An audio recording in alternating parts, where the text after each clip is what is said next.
서울의 새벽, 폭설로 도시 전체가 얼어붙은 듯 고요했어요. 모든 게 멈춘 것처럼 보이는 그 순간 핸드폰에 메시지가 도착했죠. 지금 나올 수 있나요? 서울의 진짜 모습을 보여드리겠어요. 서울의 진짜 모습이라니? 폭설이 쏟아진 후라면 혼란과 정체 그저 그런 풍경만 떠올랐어요. 하지만 이 메시지는 마치 비밀의 문을 열겠다는 초대장 같았어요. 감춰진 무언가가 있다는 확신이 들었고 그게 무엇인지 알지 못하면 견딜 수 없을 것 같았어요. 호텔 문을 여는 순간 얼굴을 스치는 차가운 바람이 정신을 깨웠어요.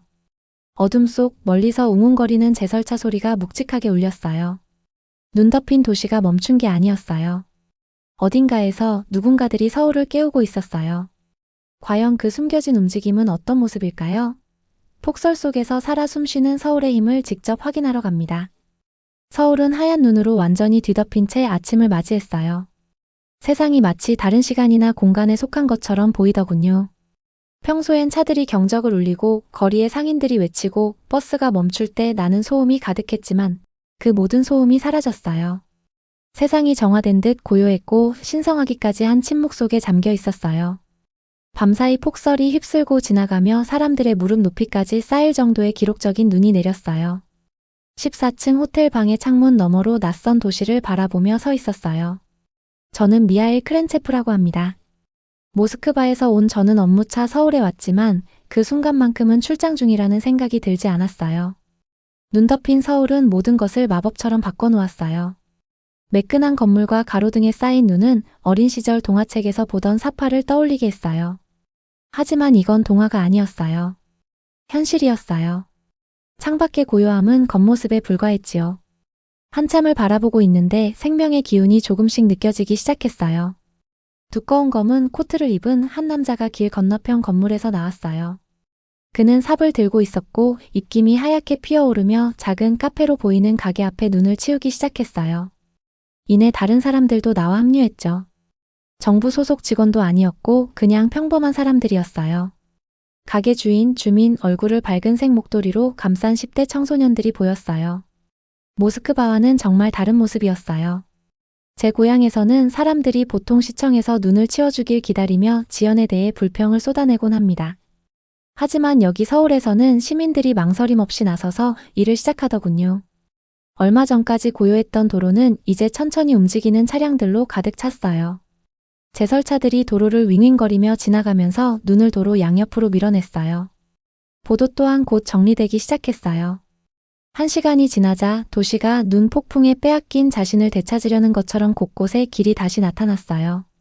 저는 결국 창가에서 떨어져 나와 하루 준비를 시작했어요. 제 일정에는 서울교통정보센터 TOPIS 방문이 포함되어 있었어요. 지하철 일정부터 교통신호까지 모두 관리하는 최첨단 시스템을 보러 가는 날이었죠. 모스크바에서 저는 도시의 대중교통 시스템 개선을 담당하는 일을 하고 있었고 서울에서 많은 것을 배울 수 있으리라 기대했어요. 하지만 부츠끈을 묶고 목도리를 두르며 깨달았어요. 창밖에서 이미 목격한 것들이 아마도 오늘 들을 프레젠테이션이나 기술들만큼이나 중요할 거라고요. 문을 나서자마자 추위가 제 얼굴을 강타했어요. 공기는 날카롭고 건조했으며 숨을 쉴 때마다 안경이 뿌옇게 김이 서렸어요. 목도리를 고쳐 매고 가장 가까운 지하철역으로 향했어요. 발밑에서 눈이 뽀드득거리는 소리가 들렸는데 그 소리가 어릴 적 고향에서의 겨울을 떠올리게 해주는 기분 좋은 소리였어요. 눈 폭풍이 휩쓸고 간 뒤인데도 서울의 거리는 놀랄 만큼 깨끗했어요. 인도는 걷기에 충분히 치워져 있었고 모퉁이마다 빗자루나 삽을 든 사람이 남은 눈을 치우고 있었어요. 단순한 효율성이 아니라 자부심이 느껴졌어요. 여기 사람들은 누군가 대신 문제를 해결해 주길 기다리지 않았어요. 그들이 스스로 해결하고 있었죠. 지하철역에 도착해 계단을 내려갔어요. 따뜻한 공기가 파도처럼 밀려왔고 저도 모르게 안도의 한숨을 내쉬었어요. 폭설에도 불구하고 지하철역은 붐비고 있었어요. 두꺼운 코트와 목도리를 두른 사람들이 커피잔을 쥐거나 가방을 안고 목적지로 향하고 있었어요. 서울의 지하철 시스템은 정말 대단했어요. 모스크바의 웅장하고 역사적인 매력이 있는 지하철도 자랑스럽지만 서울의 지하철은 전혀 다른 차원의 것이었어요. 지하철은 깔끔하고 효율적이며 현대적이었어요. 마치 미래에 발을 디딘 듯한 느낌을 주었죠. 디지털 화면에는 기차 도착 시간이 정확히 표시되어 있었고 한국어, 영어, 중국어, 일본어로 된 표지판 덕분에 저 같은 외국인도 쉽게 길을 찾을 수 있었어요. TOPIS 본부로 향하는 기차에 탑승했어요. 내부는 깨끗하고 조용했으며 부드러운 좌석과 세련된 모니터에서 광고가 흘러나오고 있었어요. 기차가 지하터널을 빠르게 통과하며 내는 기분 좋은 웅웅거리는 소리도 들렸어요. 제 주변 사람들은 대부분 스마트폰에 집중하거나 조용히 책을 읽고 있었어요. 밖에 폭설이 여기 지하에서는 기억 저편으로 사라진 것 같았어요. TOPIS에 도착하자 지호라는 청년이 저를 맞이했어요. 오늘 프로그램을 안내해줄 직원이었는데 영어를 유창하게 했고 친절한 태도 덕분에 저는 금세 편안해졌어요. 어젯밤 눈이 정말 많이 왔죠? 지호 씨가 주요 통제실로 향하며 말했어요. 근데 저희는 이런 거 익숙해요. 눈 때문에 도시가 멈추진 않아요. 과장이 아니었어요. 통제실은 놀라운 광경이었어요.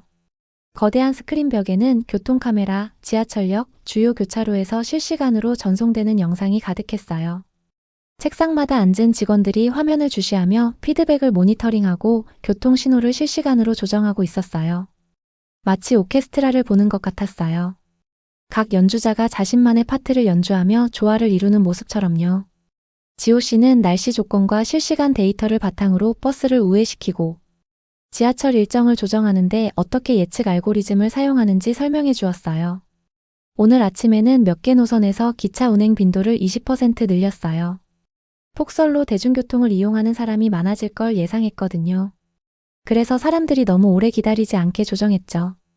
저는 열심히 메모를 하며 들었어요. 이 정도의 조정 능력은 정말 대단했어요. 모스크바에서는 갑작스러운 날씨 변화에 신속히 적응하기가 늘 어려웠거든요.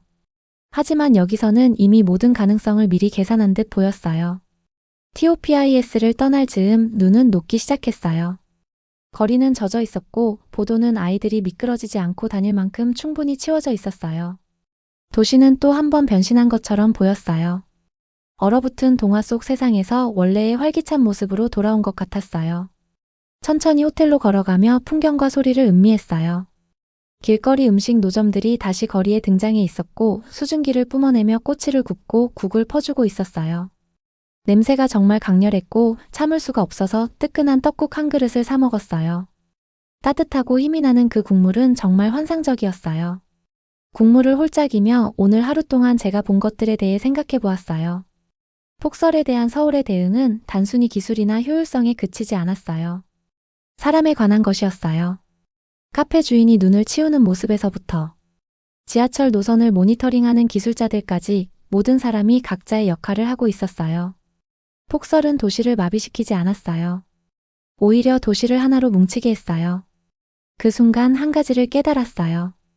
이번 출장은 단순히 서울의 교통 시스템을 공부하기 위한 것이 아니었어요. 이 도시의 정신, 도전 앞에서 보여주는 끈기와 협력의 힘을 이해하기 위한 것이었어요. 서울은 단순한 도시가 아니었어요. 살아 숨쉬는 생명체처럼 변화에 맞춰 적응하고 진화하는 존재였어요.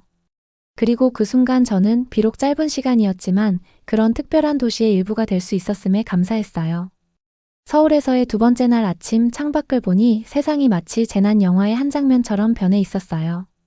제가 평생 본 눈 중에 가장 거세게 내리고 있었어요. 몇 시간 전까지만 해도 매니저벌하다고 느꼈던 눈보라가 밤사이 맹렬한 괴물로 변해버렸어요. 평소엔 뚜렷하고 현대적인 서울의 스카이라인이 하얀 커튼 뒤에 완전히 가려져 있었죠. 핸드폰으로 뉴스를 확인했더니 예상이 맞았어요. 이건 그저 겨울에 흔히 오는 눈보라가 아니었어요. 완전한 재난 상황이었어요. 기상학자들은 이 폭설을 100년 만의 폭풍이라고 부르고 있었고 새벽에 도시 비상사태가 선포되었더군요. 그날 계획했던 일정, 서울의 교통 시스템을 둘러보는 또 다른 방문은 완전히 취소되었어요. 대신 서울교통정보센터 TOPIS로 초대받았어요. 도시가 진짜 위기에 처했을 때 어떻게 대응하는지 직접 보라는 거였죠. 전날이 일상적인 효율성을 보여주는 날이었다면 이날은 압박 속에서 발휘되는 회복력을 보여주는 날이 될 거라는 생각이 들었어요. 교통정보센터는 마치 거대한 기계의 심장부에 들어선 듯한 느낌이 들었어요. 거대한 스크린이 벽을 가득 메우고 있었는데 거기엔 실시간 교통카메라 영상부터 지하철 노선 상태까지 모든 것이 표시되고 있었어요. 수많은 운영자가 책상에 앉아 여러 대의 모니터를 보며 키보드를 빠르게 두드리고 있었어요. 밖의 혼란스러운 상황과 달리 이곳은 놀라울 만큼 침착하고 질서정연했어요. 시각적인 면뿐만이 아니었어요. 센터의 소리도 인상적이었어요.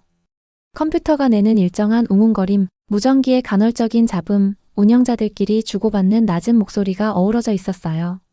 모두가 자기 역할을 정확히 알고 완벽하게 수행하고 있는 모습이었죠. 그러다 한 스크린에 눈이 갔어요. 빨간색 경고가 지하철 노선 지도를 가로지르며 깜빡이고 있었어요. 뭔가 문제가 생긴 게 분명했어요. 자세히 보기 위해 다가갔더니 제 안내를 맡은 직원 지은 씨가 설명해 주었어요. 주요 지하철 노선 하나가 막혔어요. 그녀의 목소리는 차분했지만 말 속엔 긴장감이 담겨 있었어요. 이건 2호선인데 서울 중심부와 수백만 명의 통근객을 연결하는 중요한 노선이에요. 지도가 확대되더니 문제가 생긴 구간이 자세히 보였어요. 눈에 덮인 나뭇가지들이 두 역 사이의 선로 위로 떨어져 기차가 지나갈 수 없게 막아버렸더군요.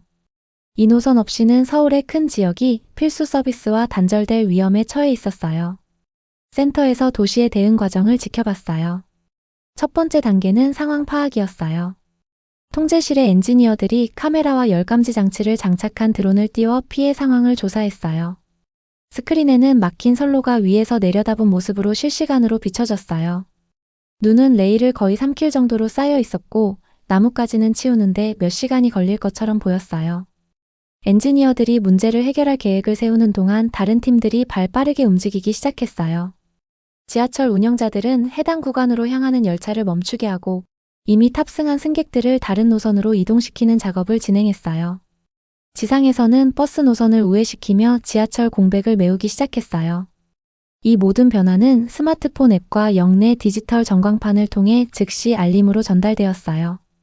여행자들이 혼란스럽지 않게 구체적인 안내를 제공한 겁니다.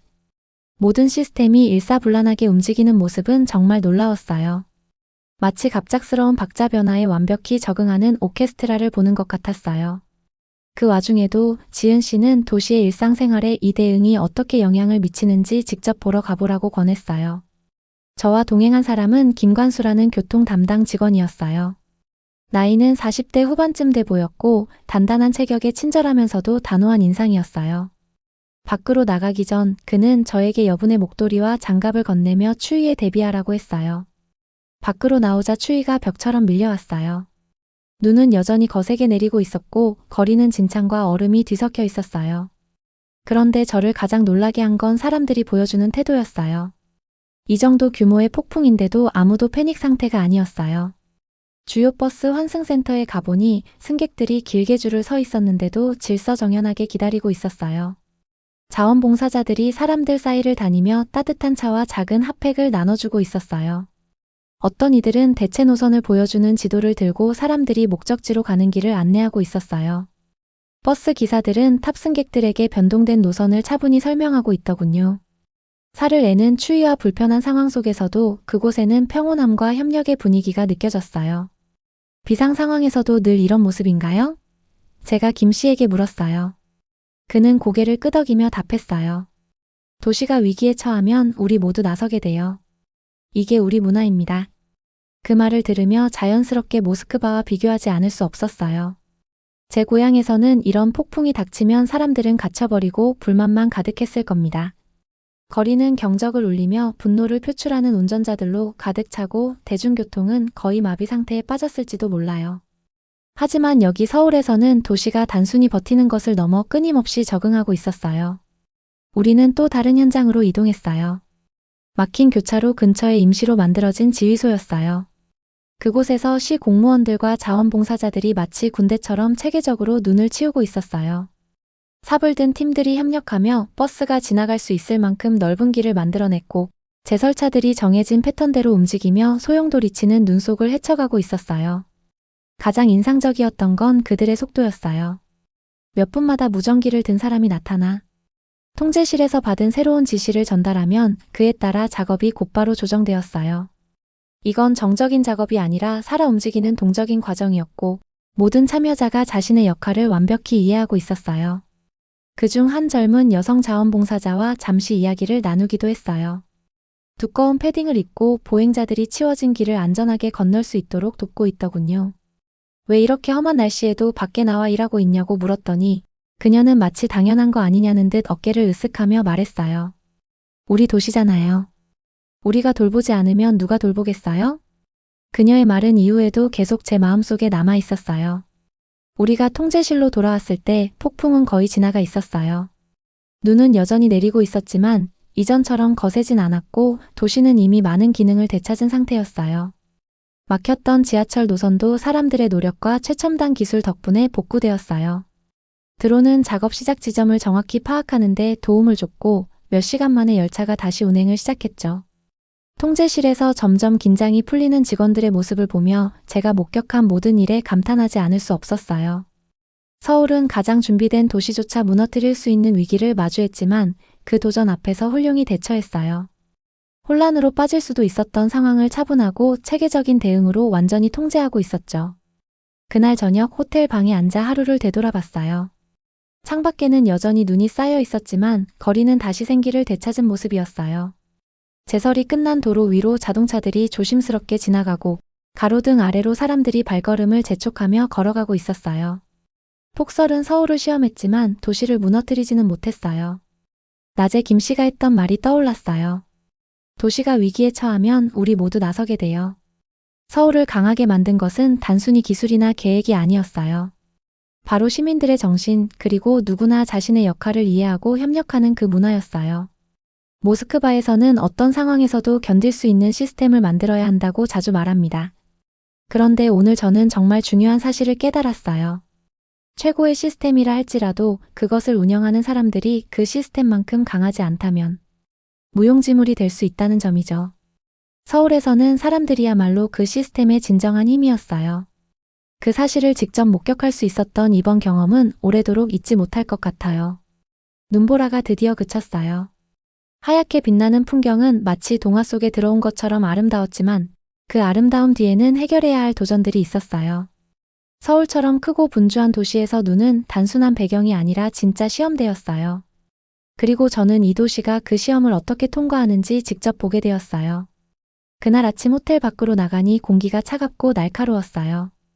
숨을 내쉴 때마다 하얀 입김이 떠올랐고 발밑에 단단히 눌린 눈이 신발 밑에서 뽀드득 소리를 냈어요. 저는 서울교통국에서 일하시는 김 과장님과 만나기로 했어요. 그는 눈 오는 날 서울의 교통 시스템이 어떻게 운영되는지 보여주시겠다고 했어요. 이미 통제실에서 본 모습만으로도 감탄했지만 거리에서의 모습은 어떨지 궁금했어요. 밖에서 만난 김 과장님은 얼어붙을 듯한 추위 속에서도 따뜻한 미소로 저를 맞아주셨어요. 오늘은 먼저 지하철 정비소부터 가볼 겁니다. 라고 말씀하시며 일정을 설명해 주셨어요. 우리는 지하철에 탔어요. 폭설에도 불구하고 정확히 시간에 맞춰 운행되고 있었어요. 지하철 내부는 깨끗하고 밝았고 부드러운 안내 방송이 흘러나왔어요. 지하철이 지하터널을 따라 달리는 동안 문 위에 작은 디지털 화면이 각 역에 도착할 정확한 시간을 표시했어요. 눈보라로 온 도시가 뒤덮였는데도 이 시스템만큼은 눈이 오지 않은 것처럼 완벽히 작동하고 있었어요. 잠시 후 우리는 정비소에 도착했어요. 그곳은 엄청나게 넓었고 지하철 차량들이 군인들처럼 줄지어 서 있었어요. 형형색색의 유니폼을 입은 작업자들이 바쁘게 움직이며 열차의 각 부분을 점검하고 있었어요. 김 과장님은 각 열차에 센서가 설치되어 있어 상태를 실시간으로 모니터링할 수 있다고 설명해 주셨어요. 이 센서는 브레이크가 닳았는지, 오일이 부족한지 또는 이상한 진동이 있는지까지 감지할 수 있었어요. 문제를 미리 발견하고 고치는 것이 이 시스템의 핵심이었어요. 정기 건강검진 받는 거랑 비슷하죠. 과장님이 웃으며 말했어요. 열차가 출발하기 전에 건강한 상태인지 확인하는 겁니다. 저는 열차 아래를 꼼꼼히 점검하는 작업자들의 모습을 지켜보며 고개를 끄덕였어요.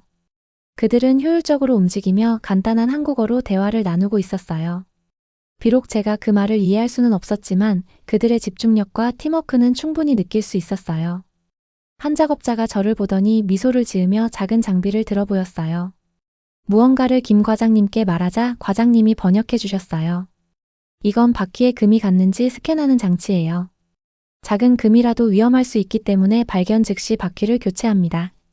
이 세심한 관리 방식에 저는 깊은 인상을 받았어요. 저희 나라에서는 보통 문제가 생겨야 대처하기 마련인데 여기서는 모든 열차를 가장 중요한 열차처럼 관리하고 있었어요.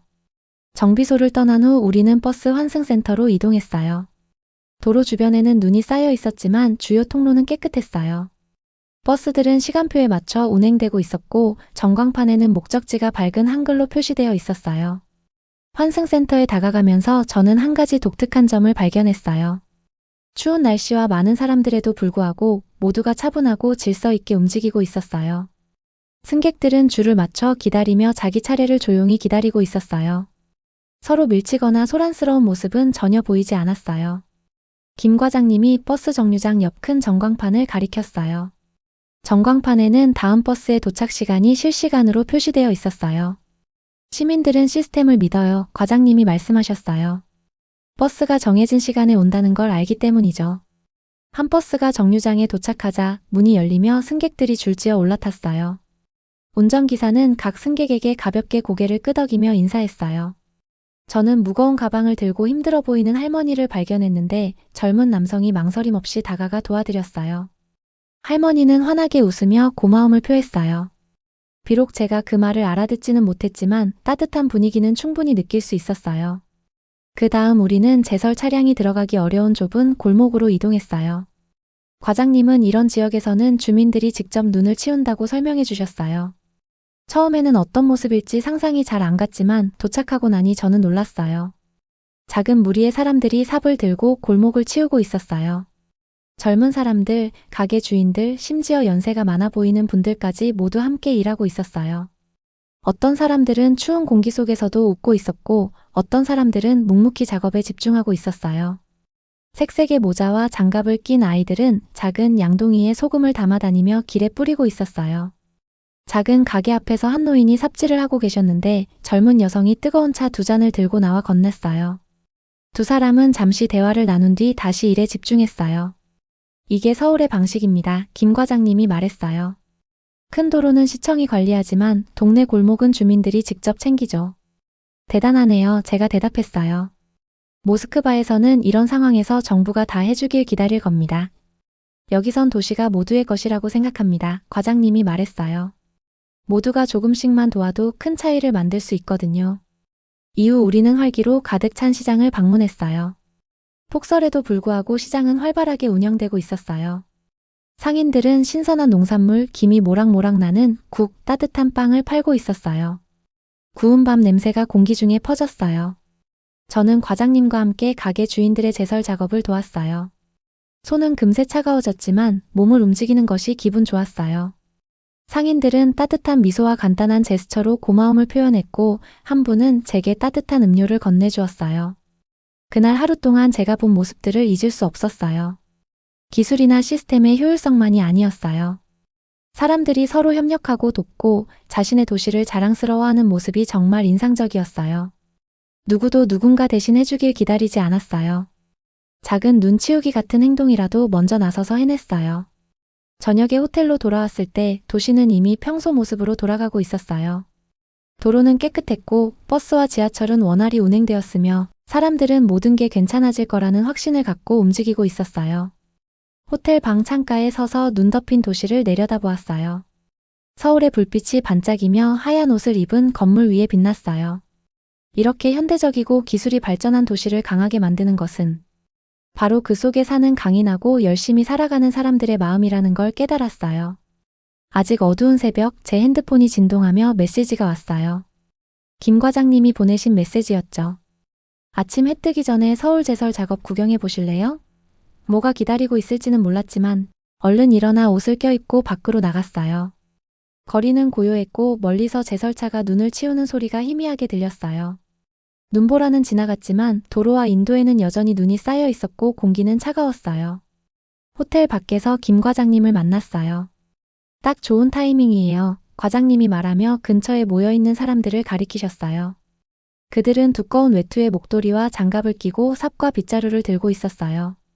염화칼슘이 든 양동이를 든 사람도 있었죠. 가게 주인, 동네 어르신, 그리고 추위 속에 옷을 단단히 껴입은 몇몇 청소년까지 다양한 사람들이 모여 있었어요. 작은 골목길부터 제설 작업을 시작할 겁니다. 과장님이 설명하셨어요. 큰 도로는 시에서 관리하지만 이런 곳은 주민들이 직접 맡아요. 어떤 분이 제게 삽을 건네주셨고 저는 무리에 합류해 좁은 골목길로 들어갔어요. 이곳은 어제 하루 종일 사람들이 밟아 다져진 눈으로 꽤 두껍게 쌓여 있었어요. 작은 빵집 입구를 치우고 있던 할아버지와 어린 소녀 옆에서 함께 작업을 시작했어요. 할아버지는 느리지만 꾸준히 삽질을 하셨고 소녀는 눈을 퍼올려 큰 더미 위에 던지며 웃음을 터뜨렸어요. 장갑을 꼈는데도 손끝이 시릴 정도로 추웠고 숨을 내쉴 때마다 하얀 입김이 피어올랐어요. 그런데도 이상하게 작업이 활기를 주는 것 같았어요. 단순히 눈을 치우는 일이 아니라 뭔가 더 큰 일의 일부가 된 것 같은 기분이 들었어요. 모두 각자의 역할을 알아서 척척 해내고 있었고 그 누구도 불평하는 사람이 없었어요. 해가 뜨기 시작하자 도시는 서서히 깨어나기 시작했어요. 더 많은 사람들이 집에서 나와 삽을 들고 골목으로 나왔어요. 작은 식료품점에서 한 여성이 김이 모락모락 나는 주전자와 함께 나와 주위 사람들에게 차를 따라주었어요. 그녀는 환하게 웃으며 제게도 한 잔 건네주었고 저는 고개를 끄덕이며 감사의 뜻을 전했어요. 달달한 차 맛이 입안에 퍼지며 몸이 따뜻해지는 느낌이 들었어요. 빵집 앞 제설 작업을 마친 뒤 저는 김 과장님을 따라 동네의 한 버스 정류장으로 향했어요. 이곳은 동네에서 가장 바쁜 정류장 중 하나라고 하셨고 그래서 빨리 눈을 치워야 한다고 했어요. 이미 몇몇 청년들이 정류장 플랫폼을 치우고 있었고 눈을 긁어내고 염화칼슘을 뿌리는 작업을 하고 있었어요. 그들은 서로 농담을 주고받으며 웃었고 그 소리가 맑은 새벽 공기 속에서 퍼져나갔어요. 그중 한 명이 저희를 보고 손을 흔들며 소리쳤어요. 여기 거의 다 끝났어요. 잘했어요. 과장님이 웃으며 대답하셨어요. 곧 사람들이 많이 필요할 테니까요. 잠시 뒤 버스 한 대가 안개 속에서 헤드라이트를 켜고 정류장에 도착했어요. 운전기사는 내려서 정류장 플랫폼을 한번 둘러본 뒤 만족스러운 듯 고개를 끄덕이고 다시 운전석으로 돌아갔어요. 정류장에 대기하던 승객들은 차가운 날씨에도 질서정연하게 줄을 섰어요. 그들의 숨결이 차가운 공기 속에 뭉게뭉게 피어오르는 모습이 인상적이었어요. 눈이 많이 왔는데도 이 모든 것이 얼마나 매끄럽게 운영되고 있는지 보고 감탄하지 않을 수 없었어요. 그 정류장을 떠나 우리는 길 끝에 작은 공원으로 향했어요. 공원은 아직 아무도 손대지 않은 눈으로 덮여 있었고 벤치와 산책로 위에 부드러운 눈이 두껍게 쌓여 있었어요. 그런데도 몇몇 사람들이 열심히 작업하고 있었어요. 알록달록한 목도리와 모자를 쓴 아이들이 작은 삽으로 좁은 길을 치우고 있었고 한 할머니가 가까이 서서 이곳저곳 지적하며 감독하고 계셨어요. 아이들은 일하는 동안 까르르 웃음을 터뜨렸고 추운 날씨 탓인지 볼이 빨갛게 달아올라 있었어요. 그 광경을 보며 저도 모르게 미소를 지었어요. 힘든 일 속에서도 즐거움이 있다는 걸 다시 한번 깨닫는 순간이었어요. 시간이 지나면서 도시는 점점 더 바빠졌어요. 배달 트럭들이 새로 치운 도로를 따라 움직였고 상인들은 가게 문을 열었으며 출근길 시민들은 버스 정류장과 지하철역으로 향했어요. 처음에는 넘쳐날 것 같던 눈도 이제는 그저 일상 속 하나의 과제처럼 느껴졌어요. 모두가 그 도전을 받아들였고 마침내 극복해낸 겁니다. 오전이 되자 저는 전날 방문했던 버스 환승센터로 다시 갔어요. 이제는 훨씬 활기찬 모습이었어요. 사람들은 버스를 타기 위해 서두르거나 친구들과 이야기를 나누고 있었어요. 구운 밥 냄새가 코를 찔렀고 깨끗한 눈 냄새와 어우러져 상쾌한 공기를 만들어냈어요. 길가에는 작은 노점들이 줄지어 있었고 뜨거운 음료와 갓 구운 빵을 팔고 있었어요. 저도 달콤한 빵 하나를 사서 추운 날씨 속에 손을 녹이며 먹었어요. 김 과장님과 함께 근처 편의점에 들어가니 몇몇 상인들이 모여 간식을 먹으며 휴식을 취하고 있었어요. 낮은 테이블 주위에 둘러앉아 따뜻한 차와 간식을 나누고 있던 그들 중 한 할아버지가 저를 반기며 앉으라고 손짓하셨어요. 그는 저에게도 차 한 잔을 따라주셨어요. 저는 감사 인사를 드리며 그들이 나누는 대화를 가만히 들었어요. 비록 무슨 말을 하는지 알 수는 없었지만 그들 사이에 흐르는 훈훈한 분위기는 누구나 느낄 수 있는 것이었어요. 아마도 그들은 새벽부터 나와 제설 작업을 했을 텐데도 얼굴에는 피곤한 기색 없이 웃음과 여유가 가득했어요. 밖으로 나오니 햇빛이 더 높이 올라와 있었고 눈이 다이아몬드처럼 반짝였어요.